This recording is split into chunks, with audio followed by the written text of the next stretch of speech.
my process, and I will touch on this a little bit later, because it's really the cornerstone for a lot of what will happen next.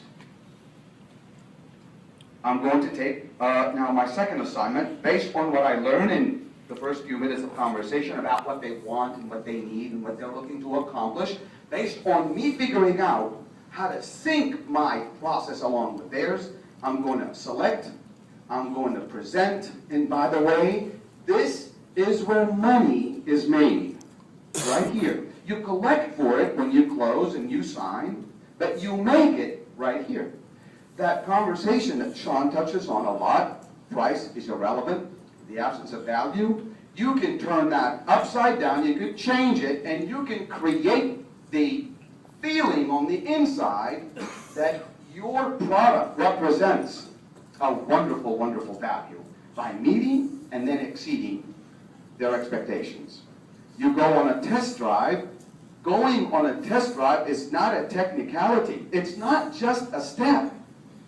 Going on a test drive is our opportunity to trigger and capture the moment of transition.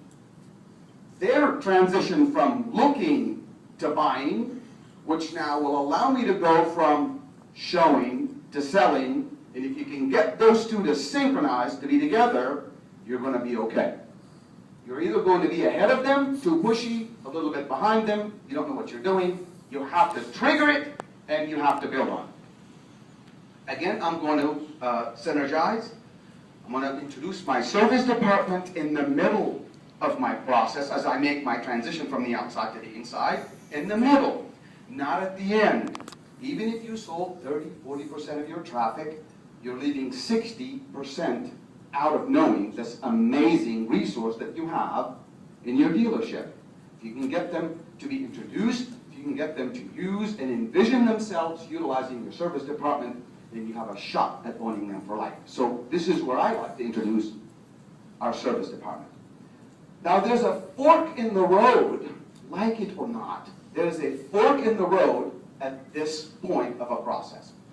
At the end of a test drive, if we've done everything correctly, we're going to find ourselves initially with the presence of someone who's looking to pursue a transaction today, or we're going to discover that they're not just ready yet. Now that initial discovery may or may not stick, may or may not be real, but it is an initial discovery. Now how you react to that, how do you respond to that, and what you do after that will determine whether you are going to in fact sell it today or blow it for even tomorrow. So this is a critical moment in our process, and we must really, really pay attention to it, because I feel everything that you've done prior to now is in the showing area. Everything you do from this point forward is going to be in the selling mode. We're going to set the stage based on what we expect to happen. A write-up, a commitment and a sale, or a why not attempt to convert, and if we couldn't, then we're going to secure it for a tomorrow opportunity. We're going to bring to the desk a solid offer, which would include tangibles that every manager needs to see. That manager that was the opener must now see the result of that. We need to bring in a solid offer, which will include the car, the time, conditions, evidence of authorization, and the source of funding. With that, we have a solid offer. We're going to continue to synergize. So right after third base, we're going to do what I call pre-negotiation preparation, which I will dive into a little bit later on, and that is to get the customer now to be ready mentally for what happens next.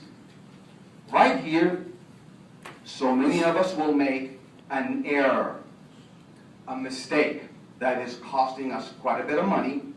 I'll expand on that. I'm doing this a little bit to tease you for what's coming, so there's a purpose for my little teasers.